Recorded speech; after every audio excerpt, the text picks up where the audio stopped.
Hey Steve, welcome to the RealTrending podcast. Always good to be with you, Tracey. Yeah, we're here live from the gathering at the Broadmoor in Colorado Springs, and we're going to talk all things challenges and opportunities for brokerage companies right now. So tell me, what do you see as the maybe most underrated kind of threat or challenge brokers are seeing right now, or not really realizing how important it is?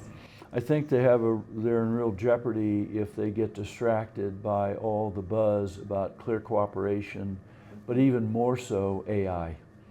I think, and we'll talk about that during the conference, I'm sure. These are all side issues. Mm-hmm. If you're going to be successful in the brokerage business, you cannot afford to be distracted right now.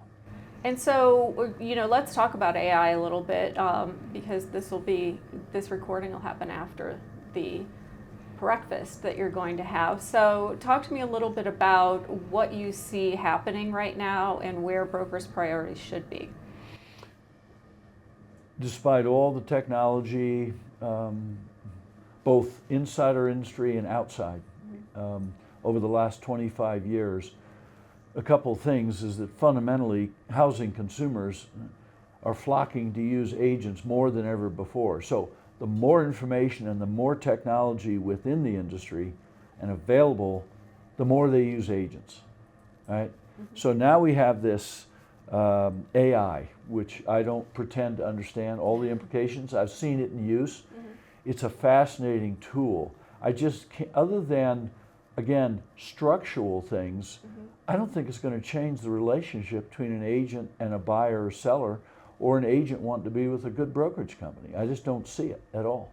But what it might change is the efficiency of the back end of the brokerage, where they're able to save costs due to AI. Absolutely. Yeah. I mean, it's kind of like we were laughing earlier, the change brought on by Google and Siri and Facebook and Instagram, all that. And those are huge changes with people, but they haven't seemed to affected how consumers use agents and agents associate with a brokerage. But I think AI gives the brokers who want to use it, they'll be far more, or can become far more intelligent about running their business. Yeah, absolutely. I mean, I know that they're still in the early exploration. I feel like it's like the technology, remember back when not everyone had a platform and that was it. It was like technology was going to differentiate your brokerage. I feel like AI is that right now. Right. And it's moving into, people are differentiating, brokerages are differentiating by it, but eventually it'll be the same table stakes and just like your platform. I think you're right. Yeah. It's, but some people will learn entirely new ways to use it, like you said, for the back office. Yeah. But they'll be able to use it to find customers. They'll be able to use it to better communicate with their agents and their staff. It's unlimited, the applications we could see put in place. But of course that depends upon a broker actually changing the way they run their business reflective of these new tools, which we haven't noticed much of that in the last 25 years, even with all the tools that have come out. So if brokers are distracted with clear cooperation, what do you think they should be focused on? Look, we're in the third year of a down market, right? Mm-hmm. And there are certain economists who have preached, recovery is just around the corner. And they did that in the fall of 22, in the fall of 23, in the fall of 24, and here we are stuck at 4 million existing home sales. Yeah. I think brokers need to get used to the fact that this is where the market's going to be, and you have to figure out how you're going to grow and be profitable at this level of business, because this could be this way for years to come. As I'm apt to tell people, we had a crash in the early 80s. It took 16 years to recover. We had another one in 06, 07. It took us 16 years to recover. Everybody keeps thinking we're going to see this miraculous recovery, but given the levels of debt at the federal, state levels and consumer levels, to think that we'll return to something like sub 5% mortgages in the foreseeable future, I think, is a pipe dream. Yeah, yeah. Oh, I have to admit we're hanging on to our 2.5%. Very wise, Tracy, very wise. But what do I mean when I say they need to focus? Well, you know, this business, and you've heard me say it, and thousands of people heard me say it like a broken record. This business is about recruiting and developing talent and spending less money than you have coming in. Now, it's not complicated to understand what you have to do. The difficulty is, how do you do it? And I would tell you that for most brokerage leaders, this is what I've noted, where they should be spending 30 to 50% of their time in recruiting and developing talent, they're spending 10 to 20% of their time. And it's reflected in their performance. Yeah. Yeah. Well, and you had mentioned a statistic from, I think it was Recruiting Insights, that 70% of the agents, you'll have to tell me it again. You said something like 70% hadn't done a transaction in the last 12 months. 12 months, okay. Yeah, these are 4 big MLSs, 400, I think it's 420 to 450,000 realtor members. And they were measuring agent movement, but what they did is they first filtered out all of the agents who had not done one transaction. And they said when they did that, they were only talking about, I think it was 155,000 agents that had done one or more deals in the last 12 months. Now, we always knew it was high. I mean, I always thought it was 40 to 50% hadn't done a transaction. Their information seems to indicate it's more like 2/3. Wow. And how do you think that will play out in the next couple of years as far as like membership and associations and, you know, agents dropping out of the business altogether? Every time we get a downturn, everybody says realtor membership's going to drop, right? In the last crash, we went from 1.4 million to about 990,000. I mean, it's a third drop. It's fairly dramatic. Do I think that'll happen again now? I don't think so. Yeah. But I think, however, what's going to cause a problem for the Realtor Association is, as I hear from a growing number of large privately held brokers, they are not going to just be forced to collect dues from their agents anymore. Yeah. First of all, they're not happy with the Realtor organization for leaving them uncovered, and they get to fend for themselves. That didn't go over well. Anybody thinks it's just going to go away is not thinking clearly. But the other thing is that with pressure on brokerage margins, and that includes mortgage and title and escrow and other things in our industry, and this new level of existing home sales, now they're faced with new forms of brokerage competition who aren't realtors. And so they don't care whether their agents join the realtor organization or not. They do nothing about it to care. And yet here's these large traditional incumbent firms who, because of tradition, you know, the realtor says, if you want to join the realtor organization, well, all your agents got to join too. I'm hearing from a growing number of big privately held companies that last year was the last year, we're going to live with that. Okay.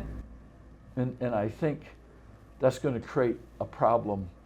Now, do I think that everybody will do that? Of course not. Do I think it'll be a few? Yes. But if a few big brokers do that, then there'll be others that do it. Yeah. And then it's, you know, you want my agents to be members of the Realtor Association, you collect it from them, you bill them. I'm not making it a requirement if they're with my firm that they have to be. I want to join the realtor. These brokers don't want to leave the realtor organization. So, you know, there's a lot of sorting out, but all that change is bubbling up from local and state level. You know.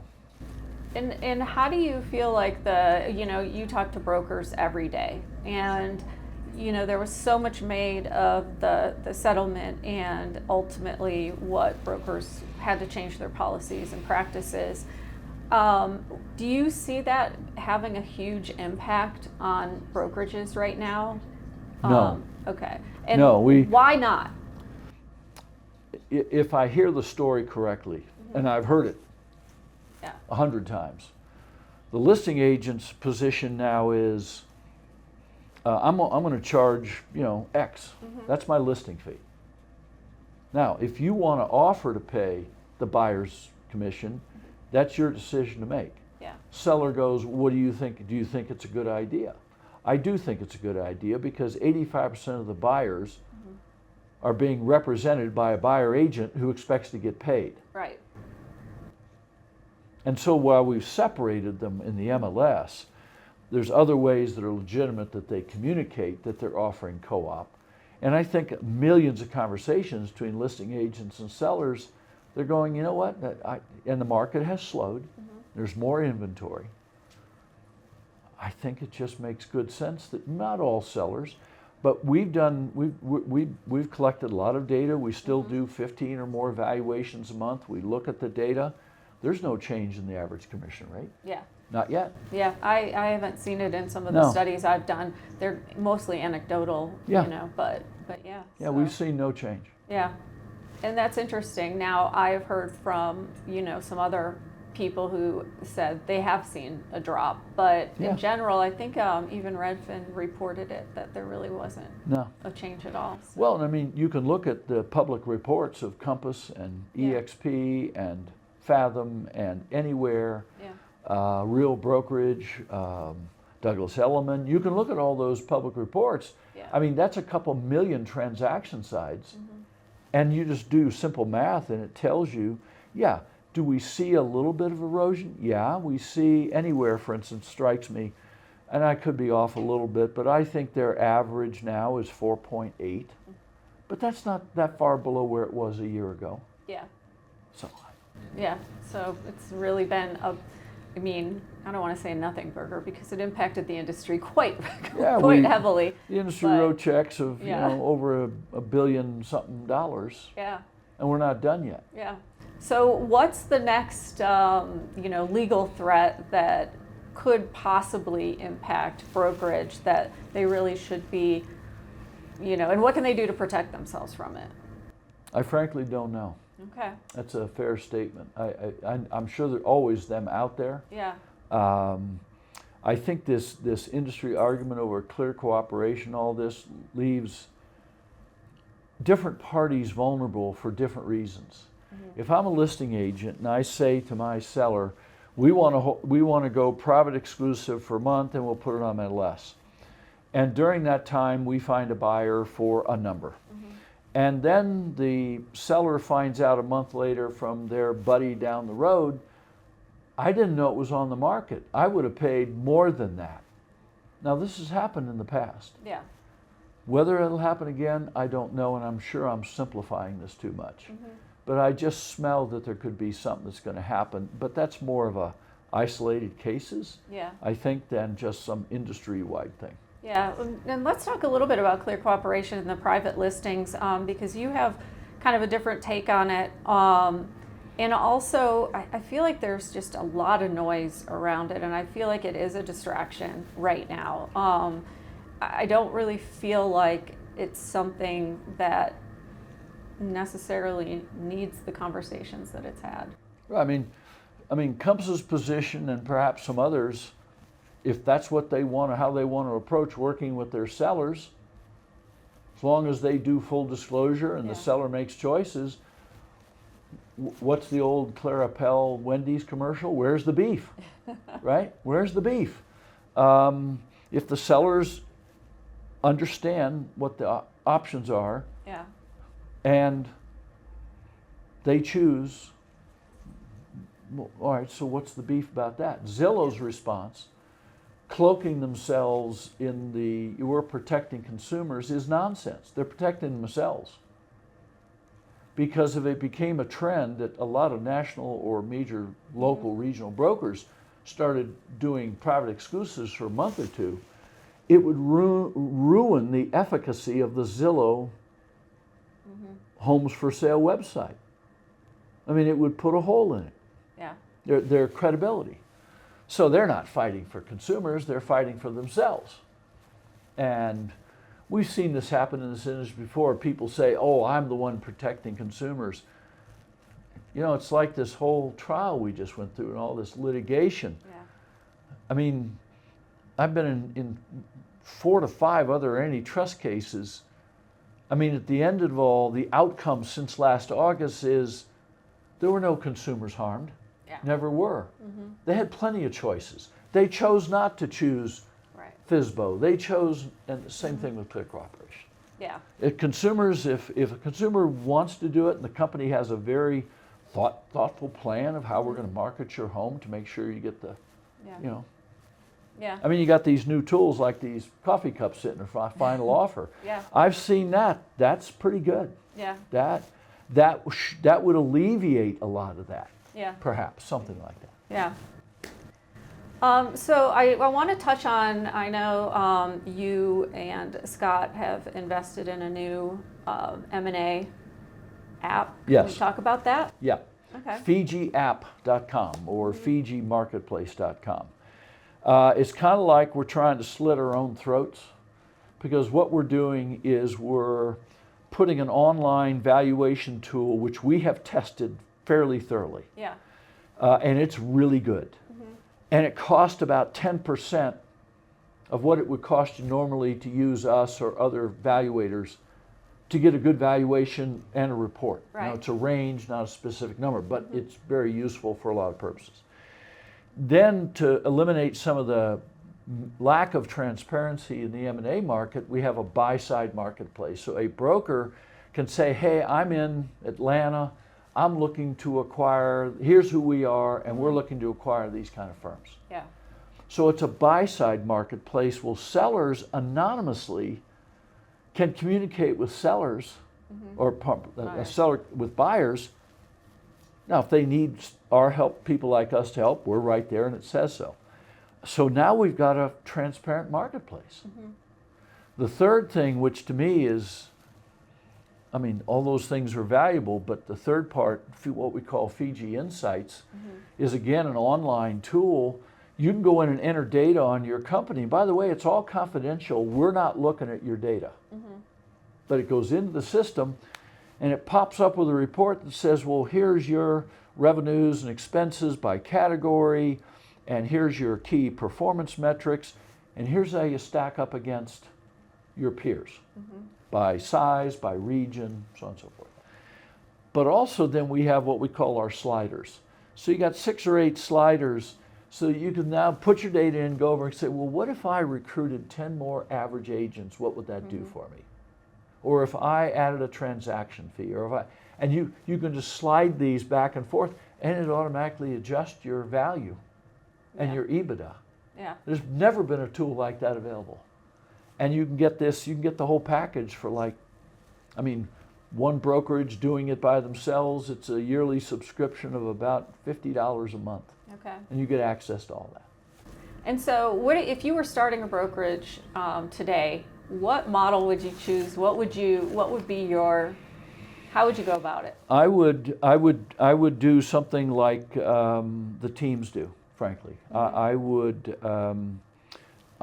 build a business based around that I was generating buyers and sellers for the agents of my company, and I would only add enough agents and support staff that to handle the business we could generate as a company. So you do more like a teamerage and Yeah. small. You wouldn't want to scale it? Well, you know, I'm not one of those people who thinks that size is always the most important thing. I'd want to continue to grow it Yeah. and be profitable. But I think that particular model, it's more, if it's run well, it's easier to manage and it's more profitable. That's all I can say. Yeah, absolutely. Yeah.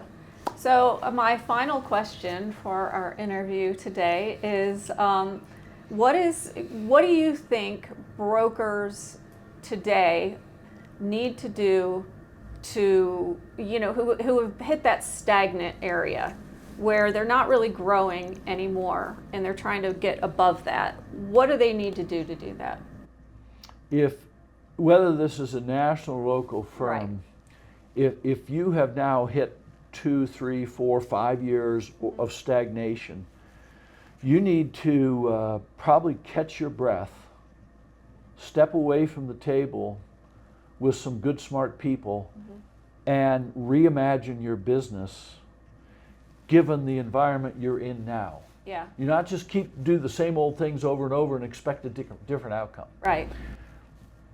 Some of the fundamentals will never change.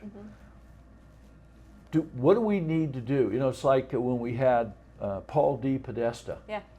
Years ago at the Gathering of Eagles. Yeah. Paul D. Podesta was the guy who was Moneyball. Changed sports of all kinds. Look at data. One of the key questions he shared with us that day was, if you weren't doing things the way you are, how Yeah. would you be doing them? Yeah. And that's what I would do. Yeah. I would take a step back. If I could do it all over again, given my assets, resources, skills, how would I redo this Yeah. so it's a better business for all of us? Yeah. That's what I would do. Great. Well, as always, I Yep. appreciate you coming on. Yeah. Thanks so much, Steve. Always great, Tracey. Thanks. Thanks.